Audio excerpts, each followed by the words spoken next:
is also simulcast on Fiesta FM 106.7. I am Joanna Rodriguez.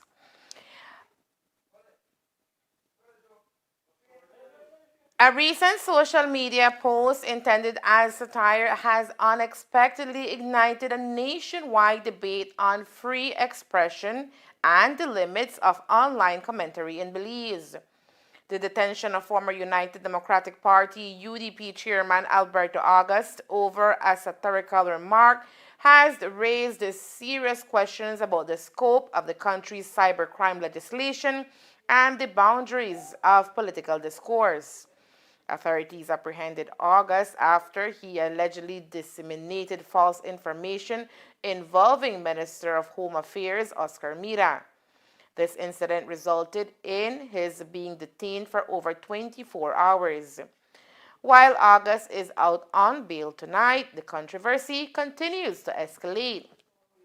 The controversy originated from a Facebook post by August, which was a satirical response to Minister Mira's comment regarding the tragic double homicide of Zamar Alvarez and Calvert Webster Jr. in Belmopan. Mira had minimized the incident, suggesting it was merely spillover gang violence rather than an issue specific to Belmopan. In reaction, August used humor and satire to critique the minister's justification, aiming to expose what he viewed as flawed logic and a dismissive attitude towards the community's concerns. Mira responded strongly to August's post, publishing a detailed Facebook statement in which he declared his intention to pursue all legal avenues to ensure accountability. Shortly afterward, authorities took August into custody. Today, as the comments continue on social media, Mira defended his case, stating his name was being slandered and the move he made should not be categorized as abuse of power. I know laws are here in Belize, and those apply to everyone. There's not a selected few. So if you believe that some post is slandering your name, you have a recourse. You have a way that you can go and make your report and make the police investigate that report. Laws are not there to be abused. Laws are there to be followed. I am a citizen as well. My constitutional right is not suspended because I'm a public servant or I'm a public figure. I think that we all have constitutional rights. We all have a right to ensure that nobody slanders your name. While I think that some may have a point of view, there are others, many others, who have a different point of view. You see, criticism is one thing. I have been criticized from the time I took over this post at the Ministry of Home Affairs. And I don't mind criticism. I learn from criticism. If there's constructive criticism, I learn, I listen. But there's a difference between criticism and slandering of your name. And that difference, you must not cross, because you can post whatever you want, but there's a responsibility that comes with it. And that responsibility is for you to know when not to cross the line. With the intervention of Prime Minister John Briceño, August was released on Sunday. When asked about the PM's involvement, Mira stated he has not spoken to the PM about the charges. The Prime Minister can answer for himself, but Mr. August was treated like any other citizen who has the right for bail, and that's what he was given. He was given his charge, and he was given the opportunity for bail, and that's what happens in these circumstances. What happens whenever there are these issues? There is no reason to flex on Mr. August. There's none, But you don't put something in quotation marks, and you don't say something that I did not say. And if you were making a joke, and if you are just joking about this situation, then you must say that. You don't post it as if though it is facts. He could have read all those comments under his post, and he would have known that many, since he sees it's a joke, that many did not know, that many thought that indeed I said those words. And he should have been the bigger one to go on there and say, you know what, that don't know what the man say. I just to make a joke out of it. But he did not correct it.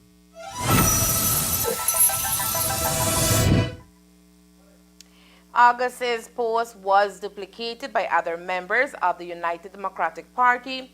With that in mind, Mira was asked if he would press charges against those individuals too. A non-entity. They are DED politically, and DED means that they want some attention. I'm not going to give nobody attention. That's not my job. I have so much work to do. I have so many other things that need my attention that I have no time to waste on giving anybody else attention. I'm sorry. The original post I felt was disrespectful, slandering my name, and I made a formal complaint to the police. The rest, I don't even check Facebook to see those things. Calls for justice echoed through the streets of Belmopan as family members, friends, colleagues, and residents united in memory of slain Dr. Naum Bonilla. The community gathered for a walk for justice on Monday, showing support for Bonilla's family and demanding that those responsible for his killing be identified and brought before the courts. Participants carried signs, wore shirts bearing the doctor's image, and marched in solidarity as they honored a man many described as a dedicated physician and valued member of the community. Dr. Bonilla's death sent shockwaves throughout Belize, particularly within the medical community, where he was known for his commitment to patient care and public service. I'm here to talk about why we are going to walk today. Yes, peace, love, I understand that. But there's also setting precedent. And Dr. Bonilla was someone who held everything he did to the highest standard.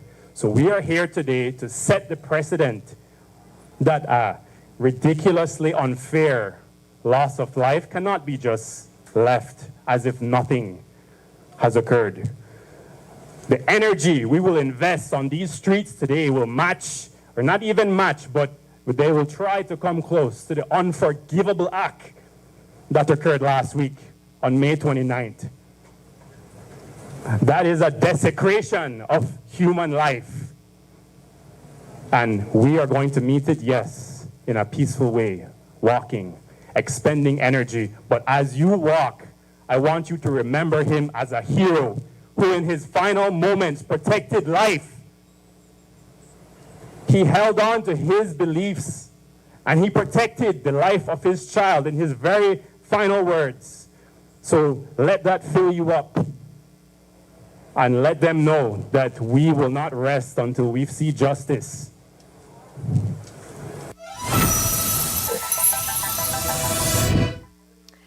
Among those participating in the event was Belmopan area representative and Minister of Police Oscar Mira. Addressing the crowd, Mira expresses condolences to the family and assured residents that investigators are working diligently to solve the case. The minister described Dr. Bonilla as a friend and a pillar of the Belmopan community, emphasizing that law enforcement remains committed to finding those responsible for what he called a heinous crime and ensuring they face justice. Has not been an easy few days. I considered Dr. Bonilla a friend of my family. And today I think that we will never, ever forget his contribution to our community. The police department and investigators are doing everything possible. And I can assure you that the investigation has gone very, very, very well. I am confident that those investigators are putting extra hours to ensure that we bring to justice those responsible for this crime. It's not easy, not for the families, not for friends, not for our community. Service to our community comes from within. And I know that Doc had that from within to serve our community. As I was briefed today on how the investigation is going, I am confident that we will, in the very near future, know and find out what really happened. There are families and their friends, and there are a community here in Belmopan and beyond who will forever miss and who will forever be grateful for the dedication, the patience, and what all that did for every one of us. I can assure you that nothing will be left unturned until we get to the bottom of this crime. This is not the Belmopan that I grew up in. This is not the Belmopan that we know. And I'm very grateful to see so many of us here this evening paying tribute to the life of Dr. Naum Bonilla. One of the most emotional moments of the event came when Bonilla's wife addressed supporters. Fighting back tears, she spoke of the years her husband devoted to his education and medical career, driven by a desire to help others. She said it was painful to know that after spending much of his life studying and preparing to serve his community as a doctor, his life was cut tragically short. She told the gathering that her husband still had so much more to give and called for justice on behalf of her family and all those whose lives he touched. And who is here showing support for justice for Dr. Bonilla. This is something that it's really hard. What I just think and make me feel bad and is that he took most of his life studying. He spent 14 years in this career of medicine, and he just practiced almost 7 years. He was just starting. And I know that there is a lot of people that their health was on his hands.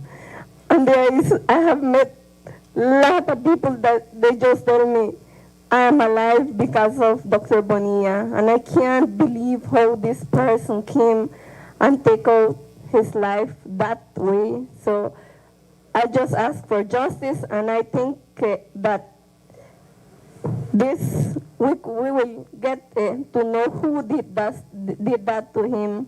So I give thanks to everyone. Thanks for all the support that everyone is giving. Thank you very much.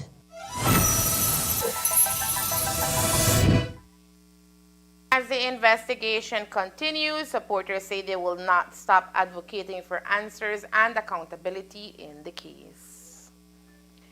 As mentioned in the previous story, Minister Oscar Mira was present at yesterday's rally. With his presence, questions are being asked about focus on all major crimes, including murders. Since I've become, and I won't speak about anybody else before me, but I will speak about the time that I have been here.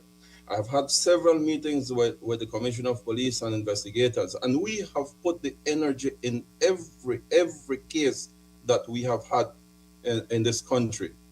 I think that more than ever, investigators have done a tremendous job in solving the majority of those murders that have happened here in this country. I think it is not right.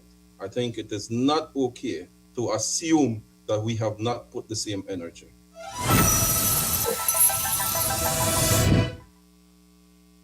Honduran nationals are in custody following a maritime enforcement operation that targeted illegal fishing activities in Belizean waters. The men were detained on Thursday night after the Belize Coast Guard intercepted their vessel near Gladden Spit, a protected area known for fish spawning aggregations. The operation was carried out by the Coast Guard's Maritime Enforcement Team with support from its drone unit as part of ongoing efforts to combat illegal, unreported, and unregulated fishing. According to Commandant of the Coast Guard Rear Admiral Gregory Soberanis, the vessel was detected actively fishing within the protected spawning area. When Coast Guard personnel moved in to investigate, the occupants allegedly attempted to flee, triggering a pursuit at sea.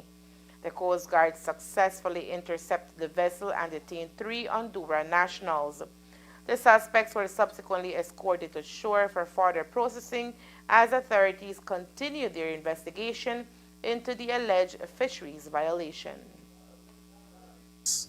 Over this weekend, we were able to intercept a vessel from Honduras with 3 individuals on board that were eventually detained and handed over to the police in Independence. This initiative is an initiative that we've been working on for quite some time. Given that particular area in our southern waters have been targeted a lot by fisher folks from Honduras and even Guatemala.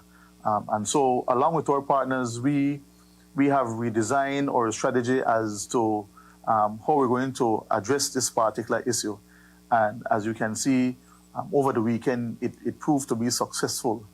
And so through the collaborative and unified efforts with our partners, we were able to make a successful intercept, and eventually 3 Honduran nationals were detained, and I believe they are being processed through the courts this morning by the Fisheries Department.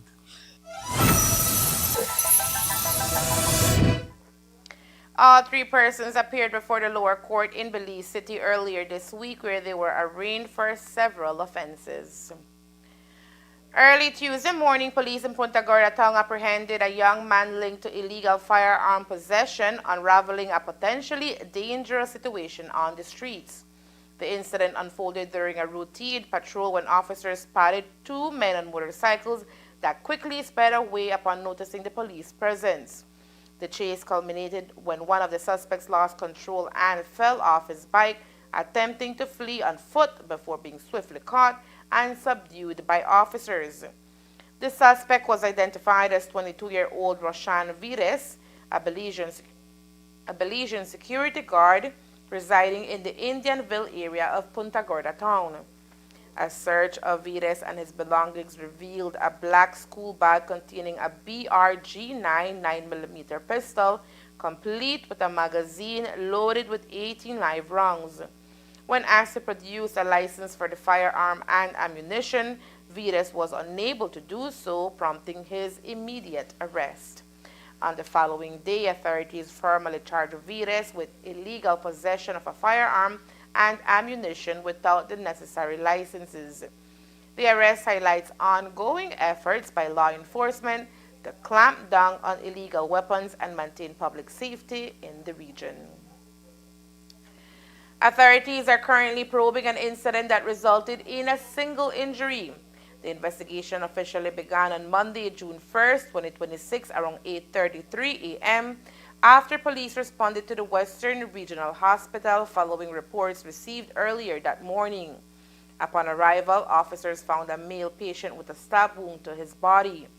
The victim, 20-year-old Frank Batres, a construction worker from Valley of Peace Village, and a Belizean national, provided details of the events leading up to his injury. He explained that on Saturday, May 31st, 2026, at approximately 12:30 a.m., he was socializing with friends at a local bar in Valley of Peace Village. During his time there, he reportedly behaved inappropriately towards a female patron, which prompted the bar owner to ask him to leave. As he was exiting the establishment, Batres claims a known male individual approached him and struck him in the face, causing him to fall to the ground.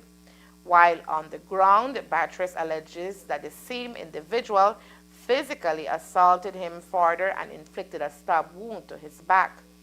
Batres remains in stable condition at the hospital as authorities continue their investigation into the incident.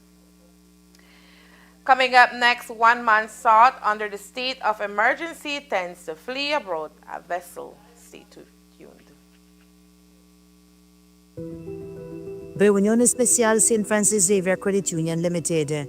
El gobernador del Banco Central de Belice, el señor Karim Michael, en su calidad de registrador de cooperativas de crédito, por este medio informa al público que ha autorizado al administrador de St. Francis Xavier Credit Union Limited, el señor Marley Neal, a convocar una reunión especial.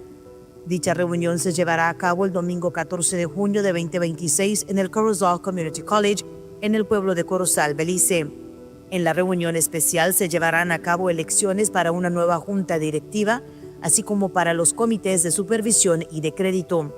De conformidad con la autoridad del registrador bajo la sección 61.9 de la Ley de Cooperativas de Crédito, CUA por sus siglas en inglés, el administrador continuará dirigiendo las operaciones de St. Francis Xavier Credit Union por un periodo de 3 meses. El administrador ejecutará sus responsabilidades en colaboración con la Junta y los comités recién electos, con el fin de facilitar una transición ordenada y apoyar la estabilidad y viabilidad continua de St. Francis Xavier Credit Union. Este acuerdo de transición tiene como objetivo garantizar la continuidad de las medidas clave implementadas por el administrador para salvaguardar los intereses de los socios, entre las que se incluyen mantener el pago de dividendos a los socios propietarios y al mismo tiempo reducir la cartera de créditos morosos, fortalecer los controles internos para minimizar las pérdidas operativas, mejorar la eficacia de las funciones de cumplimiento, finanzas y auditoría interna, reducir las tasas de intereses en los préstamos para vivienda, de consumo y para el sector cañero, modernizar la plataforma de banca en línea, renovar las instalaciones de la oficina principal de la St. Francis Xavier Credit Union y ampliar las iniciativas de vinculación y alcance comunitario. Se exhorta firmemente a la membresía general de St. Francis Xavier Credit Union a actuar con la debida diligencia al elegir a personas calificadas y capaces, quienes continuarán con los esfuerzos del administrador para fortalecer la gobernanza, asegurar una supervisión eficaz y promover la sostenibilidad y rentabilidad a largo plazo de la cooperativa, en cumplimiento del mandato del registrador y en conformidad con las secciones 9.1a de la CUA, enmienda de 2023 y 2027.2 de la CUA. El registrador está facultado para llevar a cabo la debida diligencia sobre las personas electas y o designadas para ocupar cualquier cargo en St. Francis Xavier Credit Union a fin de determinar su idoneidad y honorabilidad. El registrador mantiene firme su compromiso de asegurar un sector de cooperativas de crédito seguro, sólido y resiliente, que opere en total conformidad con las normas regulatorias, fomente la confianza del público, protege los intereses de los depositantes y de los socios propietarios y contribuya de manera significativa a la inclusión financiera y al desarrollo económico de Belice.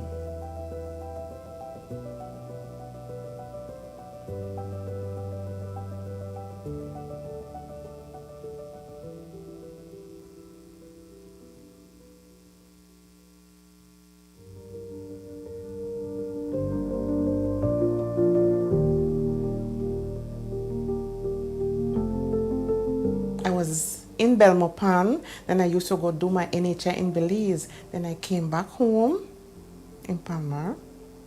And when I found out that NHI was here, I said, right, that's the perfect thing for me. So I don't have to the trouble, you know? It's very affordable. That's the main point. And you don't have to wait too long. You know, sometimes you go to hospital, you have to go from the morning, whole day there. So, but you come to the NHI at your clinic, you have access for doctors, you do your blood tests, urine tests, everything. I mean, it's very, very affordable. So if they not take the opportunity, they don't want nothing. The doctors, them, the nurses, oh my, they are so, you could question them. They give you answer to everything. And well, me, I see good result. And I have no complaint with the NHI itself. No complaint.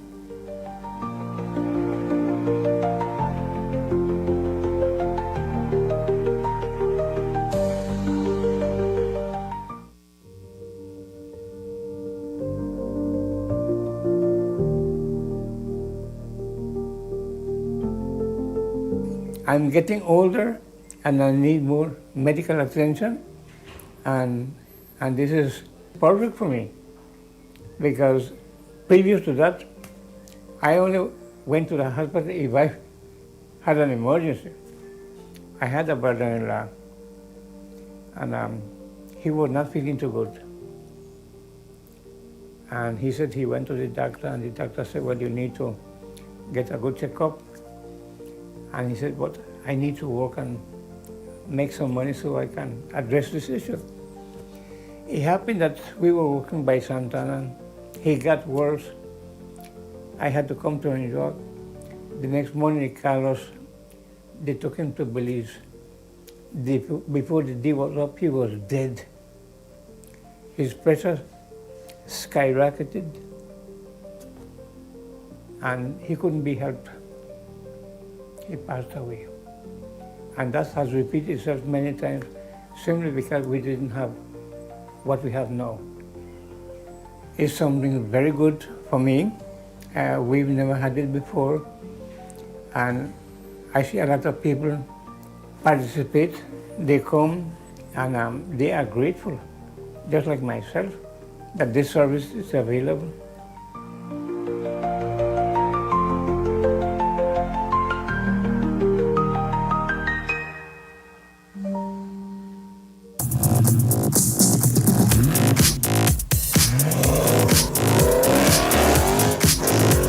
When speed matters, every second counts. Get ahead with ExpressNet. Fast, reliable, ready when you are.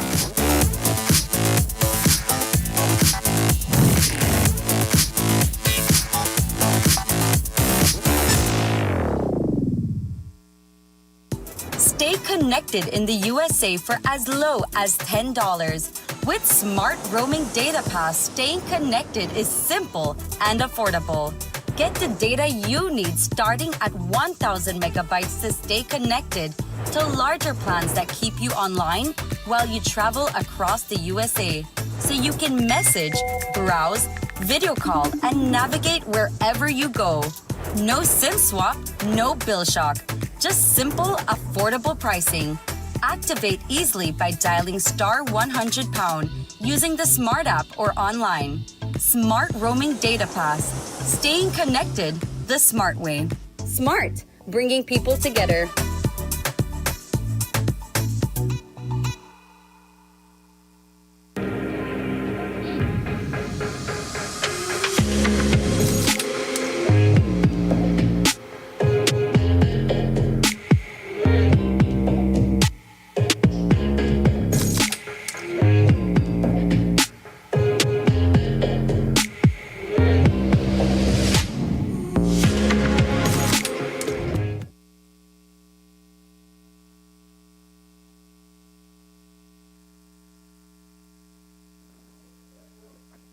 A coordinated operation between police and the Belize Coast Guard resulted in the capture of a suspect who was reportedly attempting to evade authorities by sea.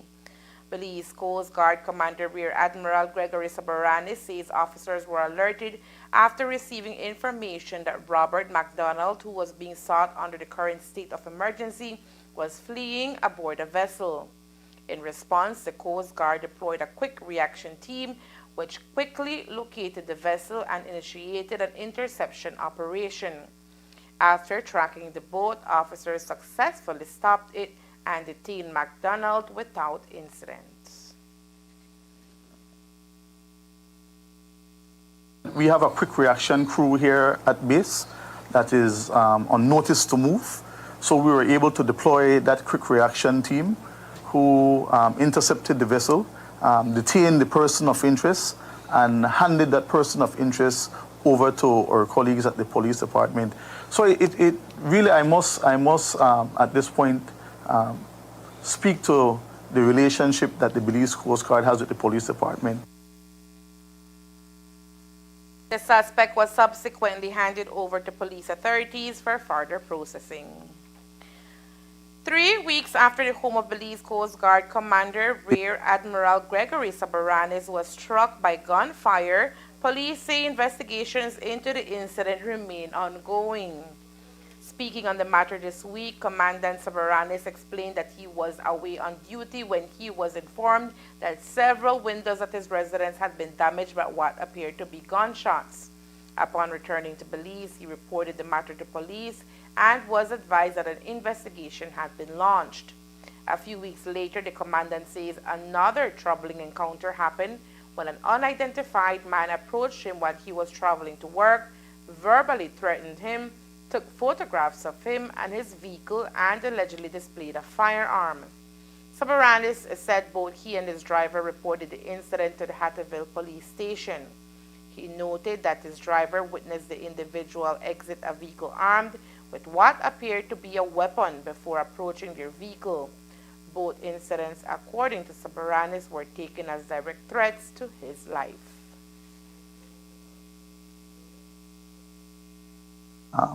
I believe, and this is something that I believe in, that there is no honor in a man who is willing to defend and fight for his country and not willing to defend and fight for his own home. I am not that man. And so whoever these perpetrators are or perpetrator is, I can assure you that this matter will be dealt with. And it, from a personal standpoint, it is not something that I intend to have slip and slide. Apart from that, I keep focus on my portfolio and the delegated responsibility and authority as being the Commandant of the Coast Guard. It is one that I take very seriously as the Commander for the Naval Forces for the country of Belize. And so I will not allow myself to be caught up in the noise of the market because our mission and mandate as the Coast Guard, like I said, is one that we take very seriously here. That being said, the mission and mandate that I have as a father and a husband for the security and safety of my home is one that I take very seriously as well.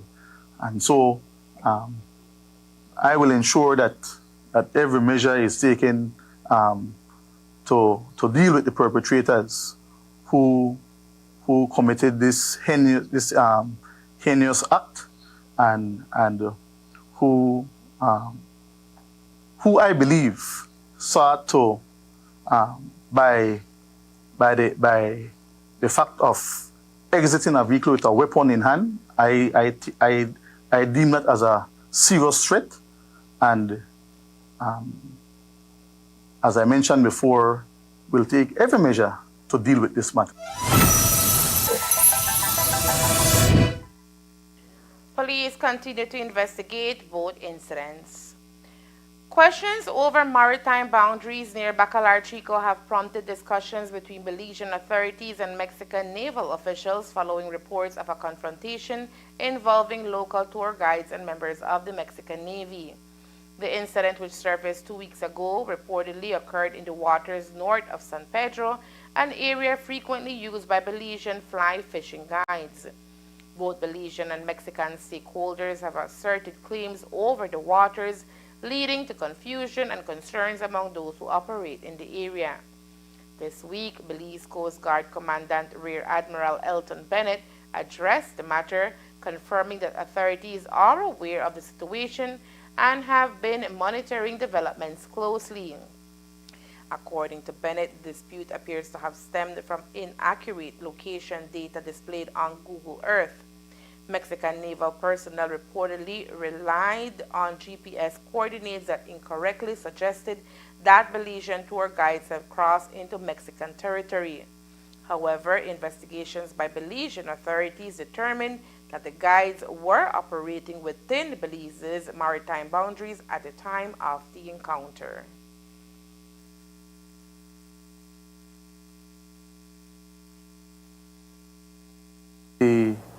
The Belizean guides were able to send us a GPS position of where they were and where the incident transpired. So our navigation officers immediately got on our charts and plotted the coordinates and verified that they were in Belizean waters. We believe that,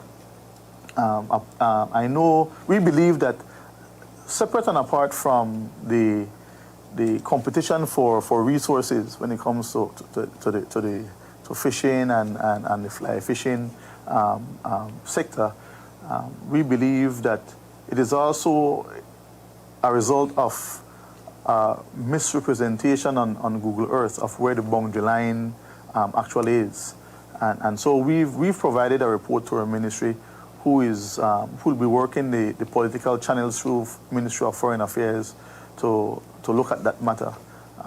From the military to military side, we will dialogue or have dialogue with our Mexican counterparts. As you know, Belize has a great relationship with Mexico. And so even from the military side, we have a great relationship with the Mexican Navy. And so it's just a matter of prudent dialogue, discussion, where an amicable solution can be derived, and so where the interests of our people and their people can be addressed. But yes, but to your question, we believe that because most people look to Google Maps as it relates to navigation and where boundary lines are, we believe that it's a result of misrepresentation as well.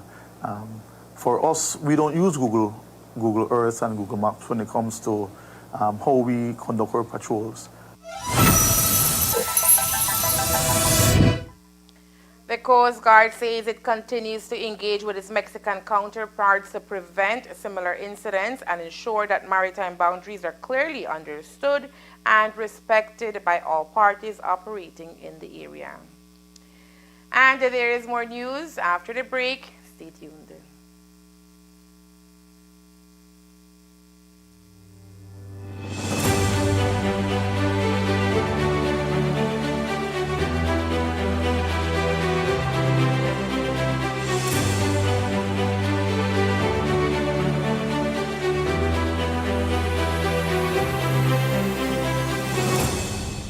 This is a fantastic feeling to have a new roof over my head, brand new. This is great. You like your house? You love it? Pretty. I'm so happy and excited because I never may expect my new house. Too much months, the rent. Now Cynthia had this opportunity. Thanks God and thanks to the People's United Party and thanks to the program that we push when we won, that we're going to give this starter house to humble families. Well, this is the evidence again. I know Ms. Rochester is going to make sure that this home serves its purpose. I think she's ready for moving. And I think it's really important because it provides now stability for the entire family. Not everybody could afford to go to bank, get one loan and get one house. And this actually helps a lot of people, families, single mothers. Owning a home transforms a family. And those things, they're non-negotiable. You don't compromise on those things. So we have made it abundantly clear that when it comes to our social programs, we don't compromise. When it comes to housing, we're working to see if we can find even more funding to be able to expand this program and to have people have access to a real home.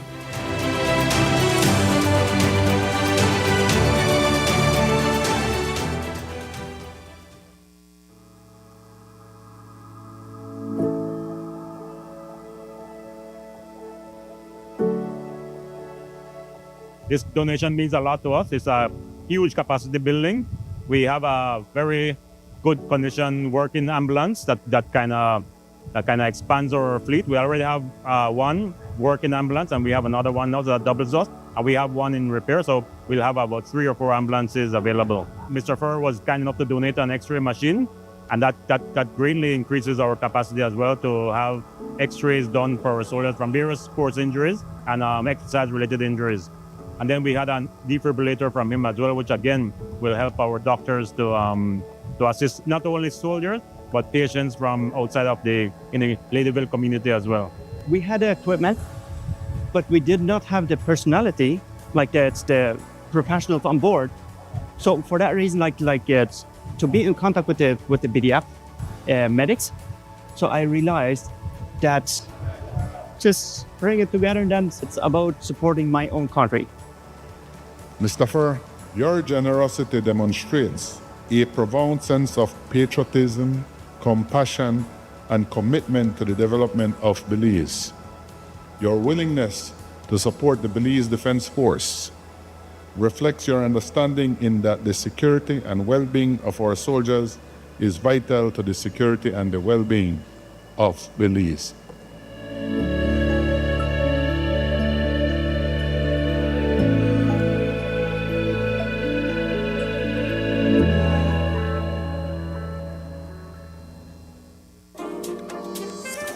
From whiskeys and wines to elegantly crafted cocktails.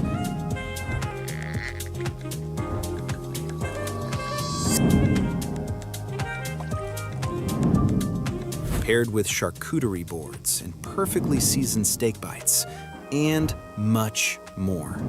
Perfect for celebrations, quiet nights, and every special occasion in between. 7 Notes Wine and Spirits, where every sip hits the right note.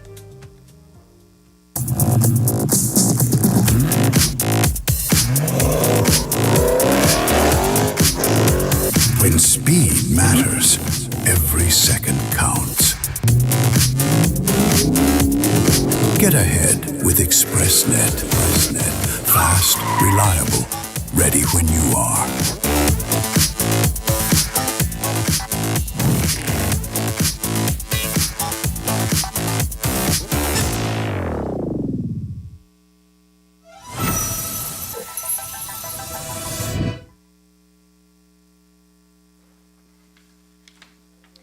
In a bold display of regional leadership, the government of Belize, through the Ministry of Public Utilities, Energy and Logistics, hosted the prestigious 16th meeting of the Council of Experts of the Latin American Energy Organization on May 27 to the 28th, 2026. This landmark event brought together technical experts and energy officials from 19 of OLAC's 27 member states, transforming Belize City into a hub of regional cooperation and innovation. The gathering served as the organization's main technical forum ahead of the upcoming state meeting of energy ministers, focusing on forging stronger regional ties and crafting coordinated strategies to tackle pressing energy challenges. Discussions spanned geopolitical uncertainty, market volatility, climate change, digital transformation, and the urgent shift towards cleaner energy solutions. Topics that are reshaping the future of energy in Latin America and the Caribbean. Andres Robellado, Executive Secretary of OLAC's, highlight the importance of unity in navigating today's complex energy environment. Opening the meeting, Belize's Minister of Public Utilities, Energy and Logistics, Honorable Michelle Shabat, underscored regional cooperation's vital role in shaping a sustainable energy future. Minister Shabat reflected on OLAC's history, noting its origins during a period of global energy uncertainty and its ongoing role as a platform for regional integration. The Council of Experts examined strategic initiatives encompassing regional energy planning, digital transformation, institutional modernization, and the integration of emerging technologies such as artificial intelligence. The discussions also prioritized demand electrification and circular economy principles, aligning regional efforts with the broader goal of a sustainable energy transition. Hosting the Council of Experts not only reinforces Belize's emerging leadership within the Caribbean energy landscape, but also underscores its dedication to fostering high-level technical dialogue and regional collaboration. As the meeting concluded, Belize reaffirmed its support for Olacte's mission and its commitment to building energy systems that are secure, affordable, and resilient, paving the way for a sustainable future for generations to come. The Ministry of Infrastructure Development and Housing advises the public of poor road conditions associated with the ongoing rehabilitation of approximately 200 meters, 650 feet of the Sartaneja Road. Motorists are advised to drive with care and attention while passing through this active work zone located just before the northern approach to the Pueblo Nuevo Bridge. Rehabilitation works at this location include the construction of a 200-meter low-level precast reinforced concrete bridge with 10 spans. The construction period is anticipated to be 8 months with a scheduled completion date of mid-February 2027. Current works include preparing locations for the installation of driven concrete piles by removing large boulders and other underlying obstructions. More than 60% of the precast elements, 85-foot-long concrete piles and 70-foot-long ASHTO Type 3 grinders, have been fabricated and are available for installation. The construction of a bridge structure at this location is the most effective long-term solution to maintain an all-weather road. Extremely poor underlying soils and the close proximity of both the lagoon and the river mean that this portion of the road remains saturated all year round. While the road through the work zone will remain open and in reasonable condition, the motoring public is urged to exercise caution and remain attentive while driving, especially those that adverse conditions. And that's the news. We invite you to join us for another newscast on Wednesday, June 3rd, here on CTV3 News and Fiesta FM 106.7. Remember that to read a text version of the news, you can visit our website at CTV3BelizeNews.com. You can also log on to our Facebook page for current stories at facebook.com/CTV3BelizeNews or our YouTube channel at CTV3 News BZ. From all of us here at CTV3, thank you for watching and listening. Good night.